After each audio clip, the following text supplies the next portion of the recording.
Welcome. Today we are going to continue our hands-on with TestNG. This is part 2. So without further ado, let's get into today's hands-on with TestNG. First, we're going to recap what we discussed last time.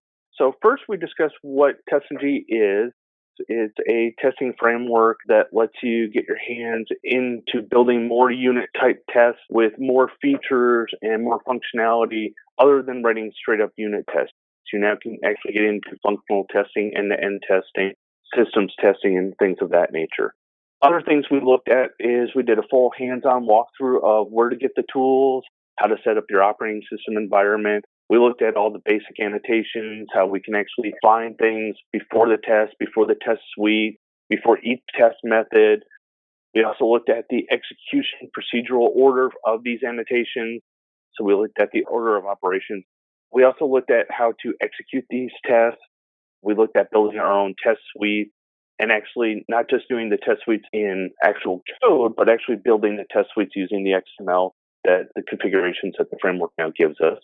We looked at how to exclude tests if a test is failing or we have a test that's no longer needed or just needs to be taken out of the loop. We looked at how we can ignore a test. And we also looked at how we can group a bunch of different types of tests together. So if you have database tests, you can group those together. If you have UI tests, you can group those together. So today, we're going to move into the next grouping of TestNG functionality that I think it makes sense to kind of transition into. So today, we're going to look at doing exception testing.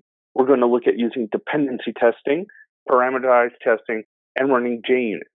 So with the exception testing, we're going to create some test cases that expect a specific type of exception, specifically arithmetic exception and a null pointer exception. So we can actually configure our tests to actually expect an exception. So if we're testing or a bug is determined that, hey, you've got a null pointer exception, or hey, you've got an arithmetic exception, you can actually test for those. And then once the developer fixes it, those tests should fail, and then you can remove the test from the test lineup. Or you could actually use it as a way of just doing some negative testing of your application. With the dependency testing today, we're going to create a test case for each dependency case. We've got two different types. We've got depends on group and depends on method. With the parameterized testing, we're going to actually create a test case that passes parameters with the TestNG XML. We're going to look at using data providers again. We saw an example of that in the previous presentation, but this time we're actually going to dig into what data providers are and how to use them. And as an afterthought, I threw in an additional test case that we're going to look at, and that's actually loading in a CSV file from the parameters. So we're going to load an external CSV file in and then populate that and run that within our test case. And then finally, with the JUnit test, we're actually going to look at an existing unit test and then show you how to run it inside of the TestNG framework. With that, we're done with the slides for a while. We're going to go back to hands-on presentations here. So let's go back over to our test. So I'm doing everything in Spring Tool Suite, which is the Eclipse build from Spring. We could do all this with command line, but for presentational purposes, command line is hard to read, hard to follow. So we're going to do everything the nice, easy way using GUI. So the first thing we're going to do is we're going to build our project. And I like doing things with Maven. So we'll do a Maven project. Next, use default location. And we'll use just a quick startup. ID is fine. The artifact ID there is. And this one is going to be TestNG sample 3. And finish. And give it just a second. Now Maven just built our project with everything we need. We've got our main Java folder path, our package here, and it built us a default app. And we have source main and test. And we have source test Java, which also has a test case. So this is why I typically use Maven to start out, because it already gets you started kind of with a sample application and a sample JUnit test. So we'll just leave that guy alone for now. There's one thing I would like to add that the Maven architect doesn't quite build out of the case, but we would like to add an additional folder to our class path. So we come under builders, Java build path. So we have source. We have the top two, source main Java and test. These annotations get built by that startup one, which don't really matter. I'll get rid of those. Save that change. And then we're going to add a new folder under test. And we're going to create one called resources. And this is where we're going to store all of our test cases, or I'm sorry, all of our test suites, all the TestNG XML that we're going to configure and create to actually run our test suites. Okay, so we now have resources. There it is. And as you can see, we have the Java system library and Maven dependencies. The other thing we need to add to our project to make it work is go under properties, we can go under libraries. We're going to add the TestNG library. Finish. And because we will need it for later for running our JUnit test with TestNG, we also need to add our JUnit library. And finish. Apply and close. Now, within the POM file, it just has JUnit. Could also include the dependencies for TestNG, which we probably will in a minute. But because we've actually added the library here at the build path configurations, we don't necessarily always have to have it in the POM file. But I believe in this case we will. But before I get to that, let me briefly talk to you about what exception tests are. So TestNG provides an option of tracing the exception handling of code. You can test whether a code throws a desired exception or not. So here, the expected exceptions parameter is going to be used along with the test annotation. So we're going to look at how to use the expected expectations parameters in this example. So for this example, we're going to create an arithmetic utility class. This class is going to contain 4 methods, simply add, subtract, multiply, and divide an integer. Each method will accept 2 integers, number 1 and number 2, but these will be integer class parameters, not int. There's a reason for that. And then each method will do the same arithmetic action against the 2 numbers and print the results to the console. So the first thing we're going to do is come up here, and we're going to create a new class utility. Finish. And to save time, I'm going to go cut and paste what I have previously built. Include logger. There we go. We're going to use that one. So to start with, we're using system.out to print out our messages. However, Java has now, with Java 8, introduced their own logger utility, and I'll show you the differences between the two here in just a minute. First of all, if we were to run this, we'll just get a nice console where it'll say number 1 divided by number 2, number plus 2, number minus 2, etc. As you can see here, though, I have no validation around the numbers whatsoever. So we're not actually testing for any division of 0 or any nulls being passed in. This is buggy. This is going to throw exceptions if we pass in invalid numbers, which is what we want. We want to actually test for expected exceptions. So I purposely designed this class this way. We have our message private here. We have our total here. These really could be defined in each method, but again, it's used within the class, and we shouldn't have to worry about bleed over. All right, so the next thing we need to do is we're going to have to actually build our test case class. We're going to call it arithmetic util test. In this class, we're going to create 4 simple test methods to test each arithmetic utility method with valid data. Then we're going to create a test method, so we'll create a 5th test method using the expected exceptions equals the arithmetic exceptions class, and then we'll create another test case with the expected exception as expecting a null pointer exception. So all in all, we're going to build 6 test methods inside of our test case. So we come down here to our test Java, create new class. This one's going to be arithmetic util test. Now, I could have done this one of 2 ways. So I just created a straight up class, but because we have the JUnit library added to our package, we can actually do a new TestNG class. And now it gives us all the options. Hey, I can do before methods, before class, before test. I can even specify the XML suite file to go with it. I can include data provider methods. So this is just another way that you can build your test classes quickly with everything you need. But for now, we're just going to keep it straightforward. So again, it just looks plain. Now, by not creating it as just a plain old class, it actually gave me my default test. So what we want to do first call is do 3, 4, and 2 extras. So we're going to do our add test, track test. Okay, so and include my imports. So we now have our test case. So we now have add test, subtract test, multiply test, divide test, and each of these is going to pass in a valid value. We're going to add 1 plus 1, and we're expecting the value to be 2. So not only are you wanting to call the test method that you're trying to test, you also want to do a validation to make sure that what the class returns is what you're expecting. So here we are, 1 plus 1 should equal 2. 1 minus 2 should be negative 1.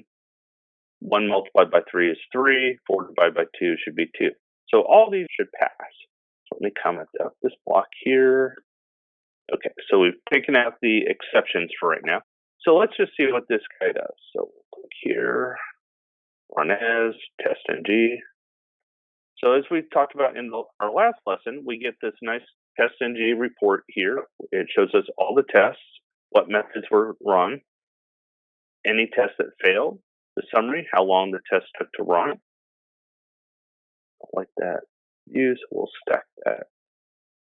And down here we have our output. So we have 1 plus 1 equals 2, 4 divided by 2, 2. All of our test methods passed. So that was with our system.out. Now, if I change this guy, we'll keep everything else the same. The only thing we're going to change is we're going to switch to a logger. And the only reason I'm showing you guys this is because down the road, typically when you're running test cases, you're running them against servers, databases, things of that nature, things that are going to have multiple tests, multiple run times. And you're going to want more logging information than just this typical system.out, which doesn't give you any information other than what you pass in. So now if we run this guy, it actually now gives us all the logging information. So what date and time that this method was called, and then what the output was for that method. So it gives you a lot more logging information when you actually want to write something out to the console. It can be a little daunting, but the cool part is you have lots of different things with logger. You can do logger.info, you can do logger.severe. There's multiple levels, so you can do log, and then you can specify the level, and then you have all. You can configure it. Your logger level, you can have fine, finer, finest, info, off if you don't want any messaging, severe, warning. So what's neat about this is you can actually use config, and then whatever is specified at the configuration level of your test suite or your application, you can actually turn it on, off, turn debugging on, however you want to configure it. So you set the logger 1 as your config, and then you can essentially control it throughout your entire application. A lot more control than your typical user typically wants. The old SQL logger typically was info, debug, error, but Java decided to give you a whole laundry list of logging levels from info to finest. And you do have error and severe and warning. Just wanted to kind of point that out because it was kind of neat. And it's very helpful when you're actually getting into creating more complex test cases where you actually need some additional logging. All right, so now that we've re-added, or we will re-add right now, our exception methods, so these guys here are going to expect, we're doing some negative test casing. So the first thing we want to do is we want to check for an arithmetic exception. So our divide method is not handling 0. So if we divide by 0, it fails due to arithmetic rules. And then secondly, if we actually passed in a null value, now if we were using primitives like just standard int, you actually can't pass in a null because it defaults to 0. But with integer, with objects, with class objects, you can actually pass nulls. So in this particular case, we are going to pass in a null, and we should get a null pointer exception. So if I rerun this guy, our output is as follows. 1 plus 1 equals 2. 1 divided by 0 failed due to arithmetic rules. 4 divided by 2, 1 times 3. Null plus null, we cannot process a null number, so everything passed. We expected the null exception. Now, here's a trick. What if I did not pass a null? Well, if I do the arithmetic util.add, this actually should return 2, which fails this test case. So now I should get a failure. And I do. So add test, divide by 0, multiply, subtract, all passed, but the null test failed because we were expecting a null pointer exception and we did not. So you should have thrown a null pointer exception. So this is just another way that you can do negative testing. Or if you run across a bug in the code, you can actually create a specific test case for that. And then once that test case fails, you know they fixed the problem, and then you can turn it into a positive test case where you revert the negative to testing for what it should be returning. Now, something else to notice. Notice the order of the output. It doesn't match the order that we defined in our test. So that's because TestNG grabs the tests in any order and runs them. If we need to prioritize the order, we have a few options. We can set the priority of our tests or define some dependencies. So before we look at dependencies at our next example, let's look at how priority works. So priority encourages the execution order, but does not guarantee that the previous level has completed. For example, multiply test could start before add test complete. If a guaranteed is needed, then declare a dependency. One more thing to note is that unlike dependencies, tests which use priority will execute even if one test fails. Where when you use dependencies, if a dependency fails, it skips all the dependencies that depend on the top one are skipped. All right, so let's go back to our test case arithmetic test utility, and let's add some priority, which I took out at the beginning. So to add the priority attribute next to the test annotation. Now, in the case of our expected exceptions, we already have an attribute, so we just add it in there with a comma for multiple. And we'll do priority 1, 2, 3. And what this does now is it tries to set the priority of these methods to run in the order that they're specified. So 1 being the highest priority, 6 being the lowest. So if we run this, we now get 1 plus 1, 1 minus 2, 1 times 3, 4 divided by 2. We get our arithmetic, and then we get our null. So everything ran in the order that we desired. Now, if we break one of these test methods and rerun the test, you will notice that all these tests still run. So let's change our divide by 0. Actually, leave that one by 0, and we'll take our divide test here, and we will break this one and add 4 divided by 1, which should be 4, 2. We rerun this. Add test ran, subtract, multiply, divide, null, and the div test failed. But everything still ran in accordance. It just ignored the fact that this guy failed. He failed and dropped to the bottom. We can pass again. All right, so now that we've looked at priority, let's look at dependency tests. So sometimes you may need to invoke methods in a test case in a particular order, or you may want to share some data and state between methods. This kind of dependency is supported by TestNG and is supported by the declaration of explicit dependencies between test methods. TestNG allows you to specify dependencies either with the use of the attribute depends on methods inside of the test annotation, or the attribute depends on groups in the test annotation.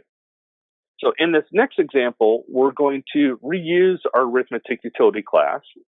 We're going to create a new test case class called depends on methods test.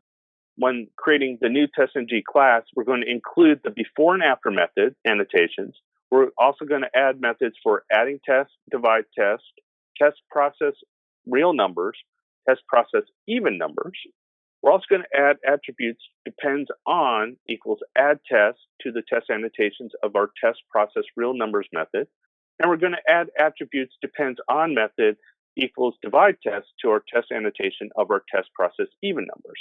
So this way, we're now going to have two standalone methods that are just plain old tests, which is going to be add test and divide test.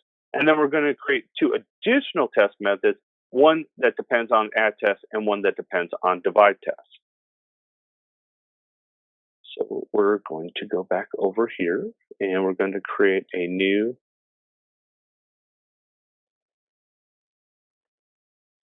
TestNG class. And we wanted to make sure we included before and after methods.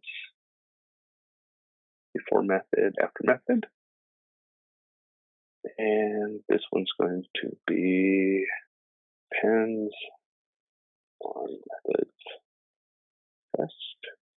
And of course, I got finger my caps. And let's start with that. Cool. Now we have our TestNG class here. So we have a before method, after method, and we have our test. And I will jump out and cheat again.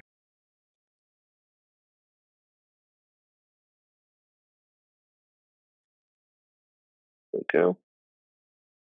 So we have our depends on method test. So we have our before method and our after method. All we're doing right now is we're just going to system out the name of the method so we know when they're called in the order of things. Created our two test methods, add test, divide test, which are essentially copied from our previous arithmetic util test. And then we've added two additional test methods here that use the attribute depends on method, one that's going to depend on add test and the other one that's going to depend on divide test. Now, there's an additional attribute here that we've thrown in that's always true. This is a way of shortcutting the grouping process and essentially make the depends on method be handled like a priority. So even if divide test fails, it's still going to run this guy. It's kind of counterintuitive. You really don't want to do this unless you want to go in and test if a dependency that depends on something will continue to pass even if the dependency fails. That would be the only reason you really want to include this. Otherwise, you always leave it off, and you would use priority. But for this case, we'll leave it here just so we can see it. And we need to create our new test string. Yeah, I forgot to do it. So test resources. We need to create our actual test classes. I'm kind of cheating because since we're using Eclipse, you can actually right-click and run these without actually using a TestNG XML file. However, as we continue to expand upon these test cases today, we're going to actually need them. So we go here.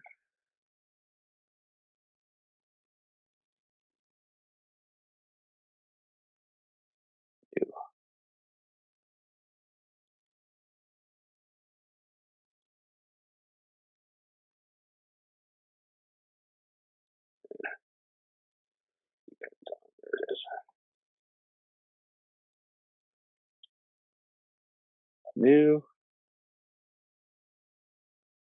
file. TestNG depends on test suite. I like to name these a little more descriptive than just the straight up TestNG suite file. And inside here, we will put our XML.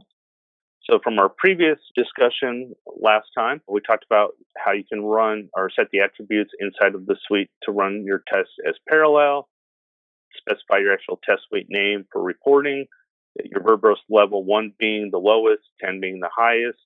You can run multi-threaded. So this is kind of a way of doing a load test or just trying to kick out as many test cases as possible. And you can set your default timeout for your tests here as well. So here we've created using the test tag, we've added our classes. You can have multiple test classes here as well. But we have our class, depends on method test. There we go. One nice thing with Eclipse when you're building out your test cases, if you hold down the command or the control key, In Windows, you can highlight over. It verifies that the path you gave to your class is valid. And you can also left click and jump straight into your class. So it makes debugging tests a lot quicker than having to go through your project folder, figure out where everything is located. So we've got our depends on, got our real add test, divide test. So now we'll go back over here and right click on our resource, run as test suite. And there we go. So now you can see that the before method and after method are called before every single test case method is run. It's just another way of adding your wrappers. So if you need to do anything to set up or tear down, before and after methods are really good for that. So it ran our add, it ran our divide, then it ran the even numbers first, and then it ran the even numbers, and then it ran the real numbers. So real numbers, even numbers. Now, if our divide test fails, and we will also make the first one fail, the only test we should see pass is this one here, is our process even numbers. And that's what happened. So test process real numbers was skipped because its dependency failed. So since add test failed, it did not run test process real numbers. However, even though test process even numbers depends on divide test, because we have it specified as always true, it's always going to run this guy even if the dependency fails. If we take off that always true, the first two test cases should fail, and the last two should both be skipped. And that's what we see here. Next, we're going to build an example for depends on groups. You can always have methods that depends on an entire group. So we're going to create an example that simulates a real test case. And again, I'm going to kind of cheat here. So we're going to create a method depends on group test.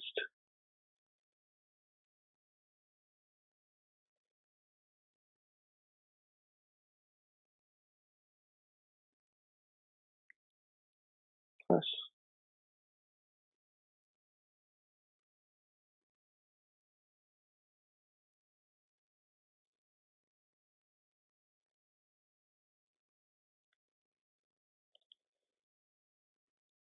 Okay, get rid of that duplicate import.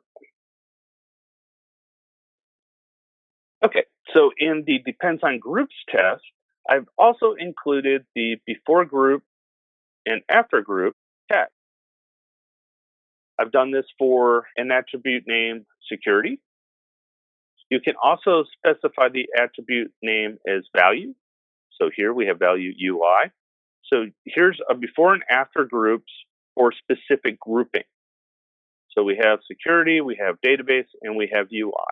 Each of these, if you were dealing with a real world application, you could put in anything you had to do to set up security before you ran your test, or tear down your security, set up a database, maybe add some information, tear it down, close the database connection, and so forth.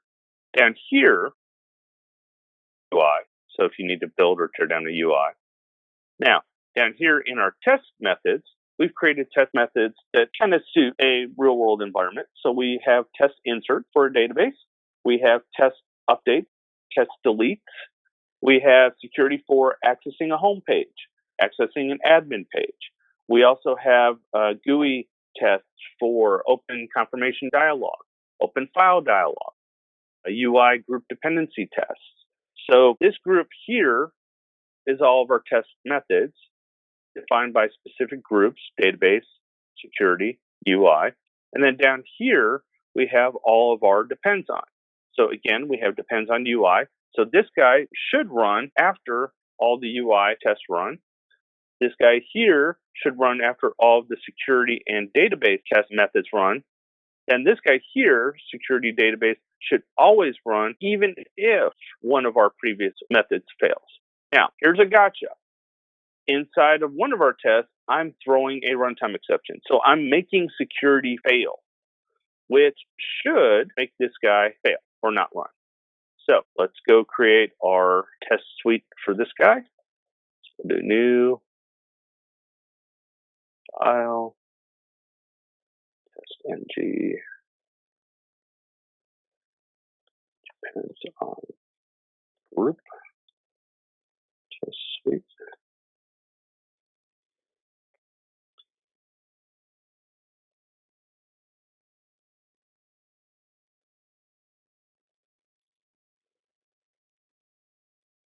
So again, everything's the same here, except I've increased the verbose to 10 so we can actually see some more test information when the test runs, because I want you to actually see why one of the test methods is excluded.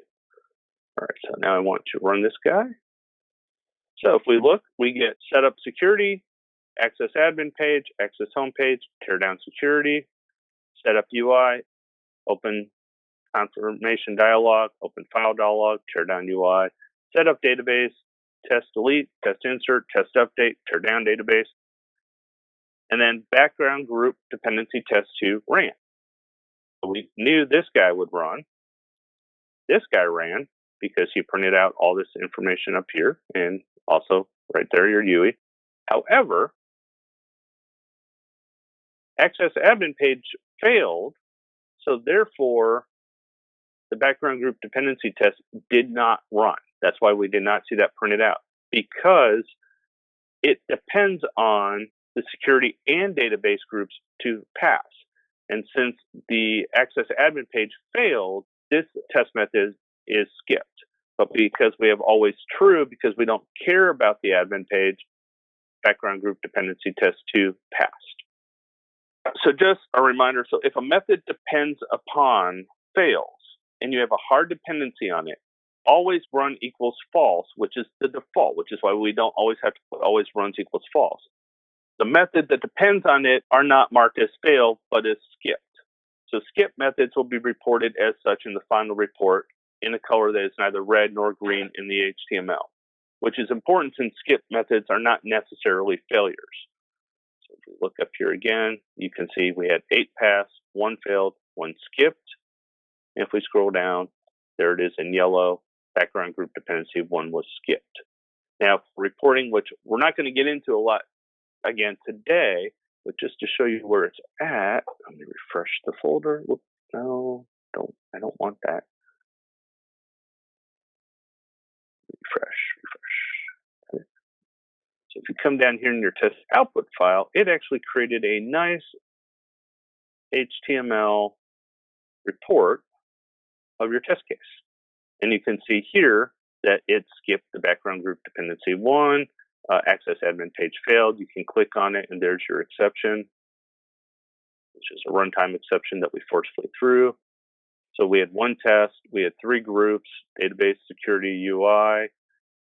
Here's how many times they ran, millisecond, no output, ignored, and methods in chronological order. Something else to note for depends on groups versus depends on method. So with depends on groups, we are no longer exposed to refactoring problems as long as we don't modify the depends on groups or group attributes. Our test will keep running with the proper dependencies set up. Whenever a new method needs to be added in a dependency graph, however, all we need to do is put it in the right group and make sure it depends on the correct group. We don't need to modify any other method. All right, so next we're going to look at parameterized testing. So another interesting feature available in TestNG is parameterized testing. In most cases, you'll come across a scenario where the business logic requires a hugely varying number of tests. Parameterized tests allows developers to run the same test over and over again using different values. TestNG lets you pass parameters directly to your test methods in 2 different ways. You can use it with your TestNG XML within the test suite, or you can define it within the test class or test case class with data providers, or you can do it as a combination of both. So passing parameters with TestNG. So with this technique, you define the simple parameters in the TestNG file, XML file, and then reference those parameters in the source file. Those parameters tags contain 2 attributes, name and value. So let's look at how to use this technique to pass parameters.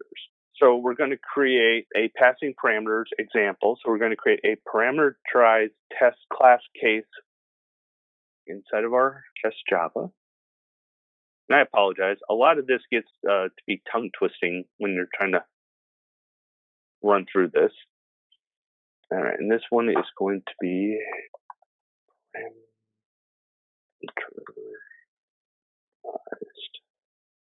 test 1.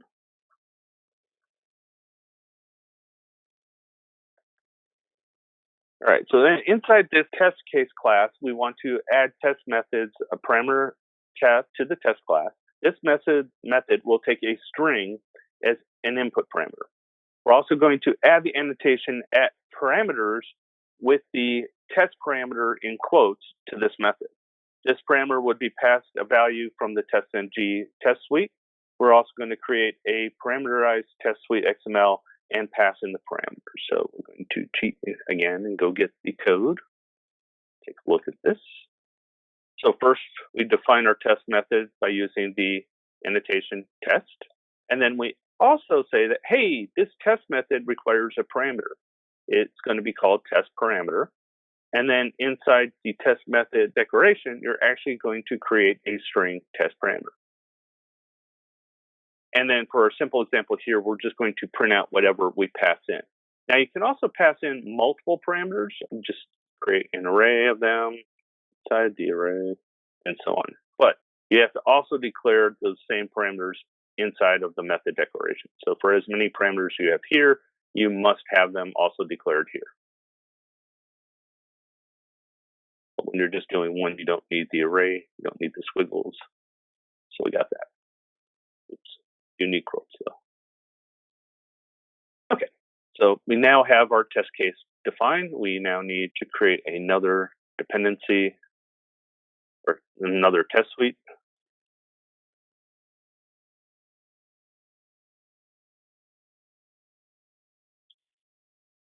So in here, the only addition we've added to our test suite is inside the test tag, we've added the parameters tag with the attributes name and value. So we're specifying the name as test parameter, which needs to match what we defined here. And then we give it its value, hello world. Sure we can see it. And then we rerun this guy. And we get hello world. Everything passed, everything looks good. So we can also define the parameters at the suite level. Suppose we have defined the test parameter at both suite and test levels. In such a case, the regular scoping rules apply. It means that any class inside test, inside the test tag, will see the value of parameterized defined in test. Well, the classes in the rest of the TestNG XML file without the parameter tag inside a test will see the values defined in the suite. So we could actually do this. And then if I copy this one,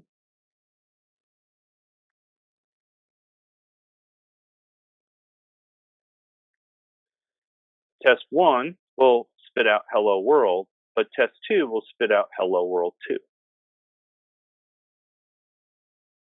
Yeah, 1 and 2. Now, I just showed you an example where we use the parameters with string. TestNG will automatically try to convert the value specified in your XML file to the type of your parameter. The types that TestNG supports currently are string, int and integer, Boolean and Boolean, the primitive byte and the class byte, primitive char, class character, primitive double, class double, primitive float, class float, primitive long, class long, primitive short, and class short. So now we've looked at how we can actually pass parameters. Let's look at passing parameters using data providers. So when you need to pass complex parameters or parameters that need to be created from Java, be it a complex objects read from a properties file or a database, etc., these parameters can be passed using data providers. A data provider is a method annotated with the annotation data provider, capital D, capital P. This annotation has only one string attribute, its name. If the name is not supplied, the data provider's name automatically defaults to the method's name. So data provider returns an array of objects. So in the following example, we're going to demonstrate how to use the data providers. So this first example of 3 is about using the data provider using vector, string, integers, or integers as parameters. And the second example is about using the data provider using an object as a parameter. So let's create our first one here. So we're going to reuse our arithmetic class. And we are going to add another method to this called isPrimeNumber.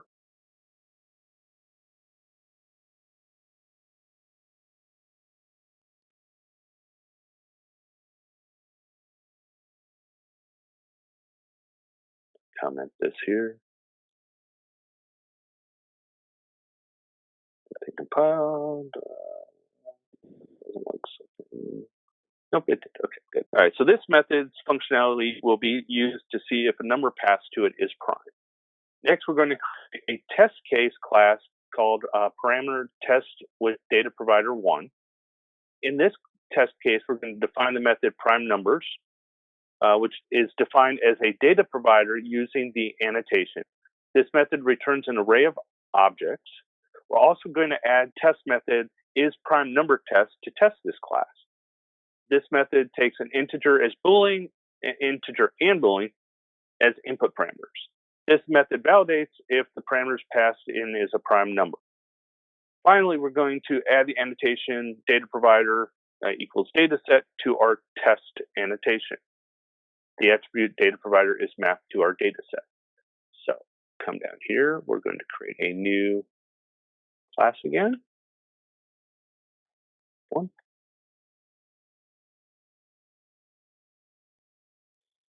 Okay, so again, we're going to define our methods prime numbers, a two-dimensional object array.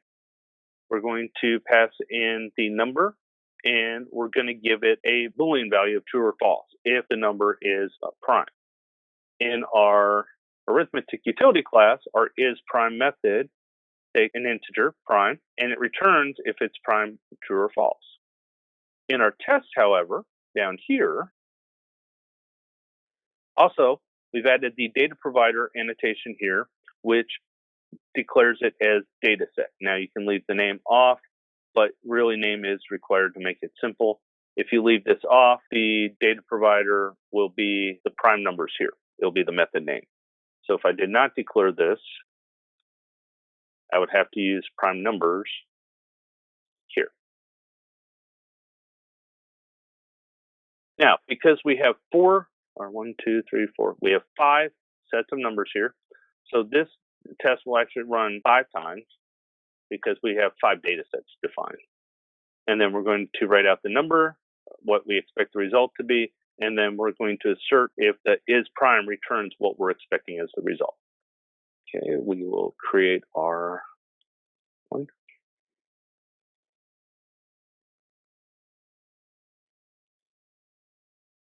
We are creating our test.xml, our test suite. So one way to think about it to help keep this straight in your mind, when you're dealing with XML, you're dealing with your test suite. When you're dealing with your classes, you're dealing with the individual test cases.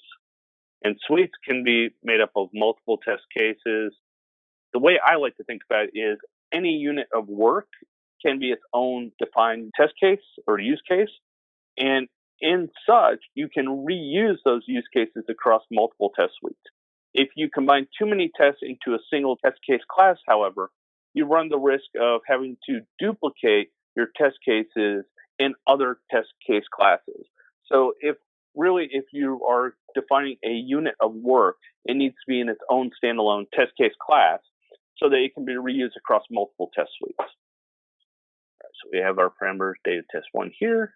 Now let's run this guy and see what we get. We should get 5. Yep, 5 values.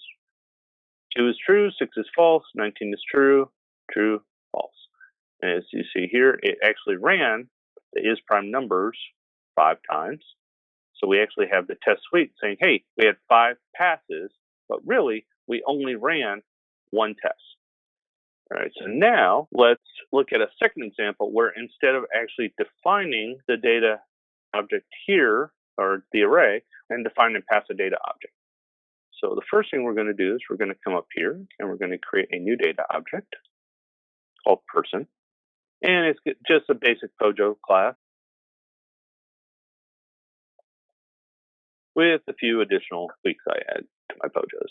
So the first thing we have is we have our class variables. So we have first name, middle name, last name, strings, integer, age, Boolean is married. We have our default constructor, and I create a predefined constructor that allows us to pass in all the values so that we don't have to go through and use all the setters to define our person. We have all our setters and getters. And then I also overrode the toString to actually print out all the values inside the object. What's nice about Eclipse is if you right click, you can go down to source and you can have Eclipse predefine it for you. And then you can specify if you actually want to include your methods, if you want to include your inherited methods. This is just a great way to quickly spit out everything that's in your data object for testing. And then you override it and plops it in there. All right, so we now have our person object. So we now need to create a second test here. There it is. And we will call him data provider 2. Copy him over. All right, and as you can see here, instead of us defining just an object array, we can actually now define our person object. And then you pass in the person object array list here. And then when you pass in your data object to people, we're passing people, and we're using people.toString. So it can also work with defined objects as well as object arrays. So we will come up here, copy him.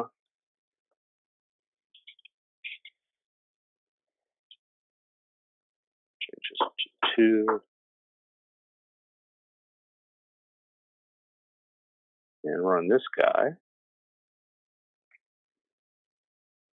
Here's our output. So here's our 4 person objects.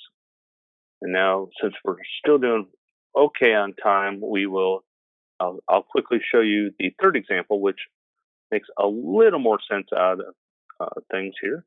So we come down here to our resources. We create a new file called person CSV.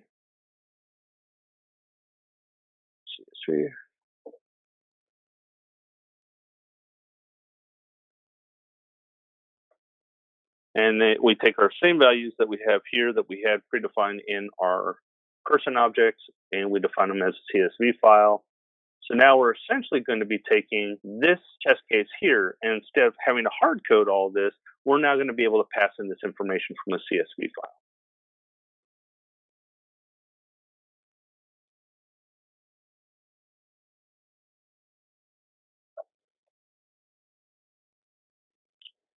One slight naggy little issue if you create Maven projects within STS, sometimes it will enable project-specific compiler levels, and by default, it always puts it to 1.5 for some reason. I'm currently using 1.8, so a lot of stuff doesn't work in 1.5. All right, so now let's look at these side by side. So we have test provider 3, and I want test provider 2. There it is. Some of these. All right, so in test provider 2, we define statically or hard-coded our test values. Now in test provider 3, we're going to, before the test even runs, we're going to pass in the file name to our CSV file from our TestNG file. We're then going to open up that file. We're going to loop through the file, pull in all the CSV lines, load them into our person, and then define them or set them to our person's list up here. Then in our data provider, this guy here, we're going to override him. We're going to create an object array of person.size, and then we're going to loop through and add the persons to our object array. Now, there's cleaner ways to do this in Java 8. However, I ran out of time to kind of work out the kinks for this presentation. So right now, here's the old factor way using buffer reader. So with this, when we run this guy, should get the exact same results. There we go. And we'll create test provider 3.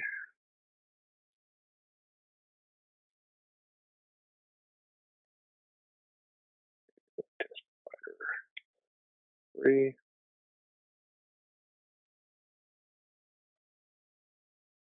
Him.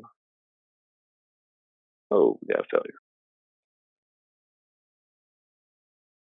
Oh, file name is required. So I did not put in my parameter. So when it tried to kick off test parameter 3, it failed this condition. So before we even got in there, it knows, hey, you need to do something. So annotations are great, but annotations can be frustrating if you don't know what parameters or annotations they're referring to. So the other thing I need to do, I need to go get the path name.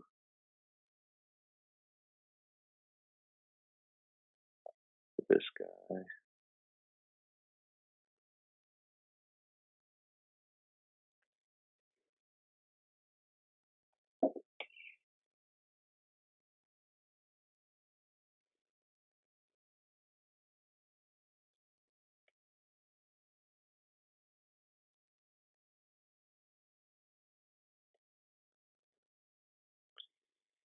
So again, parameter has name and value. Our name must match our parameter name inside of our test, which it does. So now when I run this, file name is required. Factoring their file name.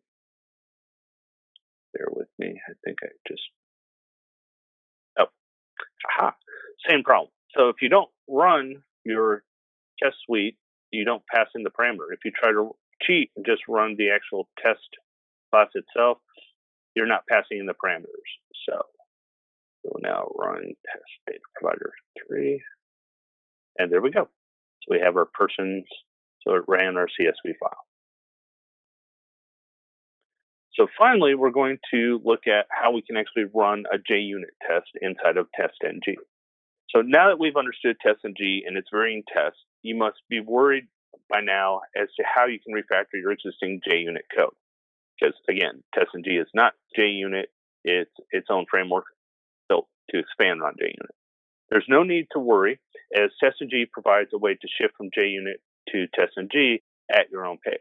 So you can execute your existing JUnit test cases inside TestNG. So you can actually have everything running under one framework, even though you have old JUnit tests. So TestNG can automatically recognize and run JUnit tests so that you can use TestNG as a runner for all of your existing tests and write new tests using TestNG. All you have to do is put the JUnit library on the TestNG class path so it can find and use JUnit classes.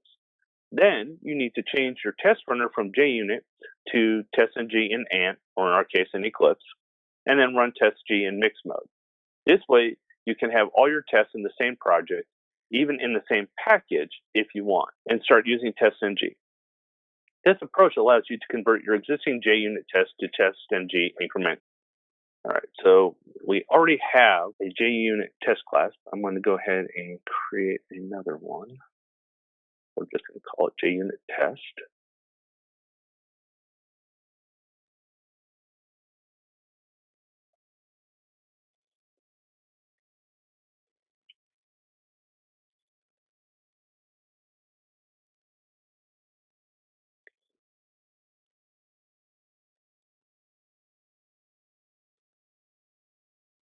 And all this guy does is we assign some text to a string value, and then we double check that the string value we stored to the string matches what we said we put in the string. So straight up, if we try to run this guy, it as JUnit, so we can do JUnit test. And now we're getting it in JUnit, not TestNG. So how do we fix that? So what we need to do is inside, we create a test suite. So we create a new test suite XML. Just remember, TestNG really manages everything through test suites, although you can cheat and rerun just your test case classes. There's a test. This is going to be JUnit.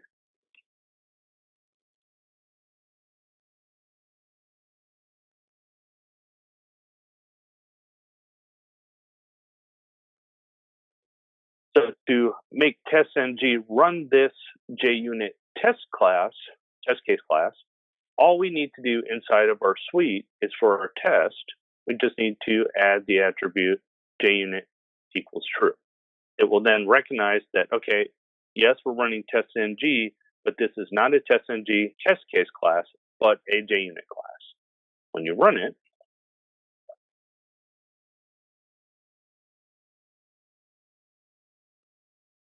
TestNG detected TestNG, and it converted your JUnit suite and ran it as TestNG. And there you go. So does anyone have any questions? It is. Can you do this in NetBeans? Can you do this in any IDE apart from Microsoft? You can. Let's see, TestNG. Well, it's mainly suited for Spring. Well, what we're covering today is TestNG. So, let's see, Eclipse, IDEA, Maven. It's got some Selenium support. I think there is a plugin, or you can configure NetBeans to work with this. You just will have to run them. I think you'll have to configure the runtime command. So as long as you include the TestNG jar into your project, you should be able to run it. Oh, okay. All right. I was just wondering, like, is it probably strictly on the Spring Source suite only?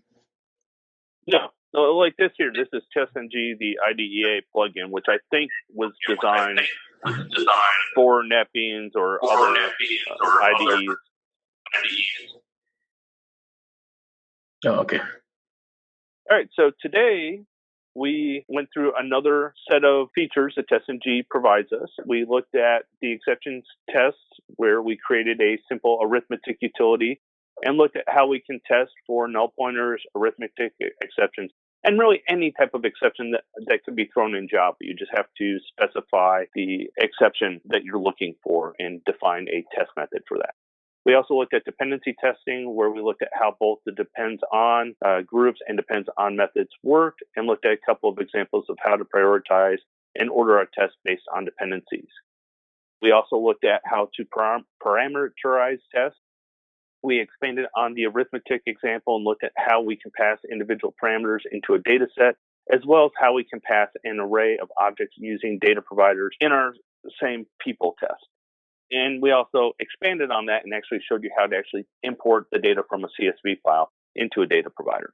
And finally, we looked at running all those old JUnit tests you have inside of TestNG, so you can slowly work your way through converting those to TestNG at your leisure. Thank you. We know your time is important, and if you would like to discuss any additional questions or comments you have, you can check us out on info@developer.nerd.com.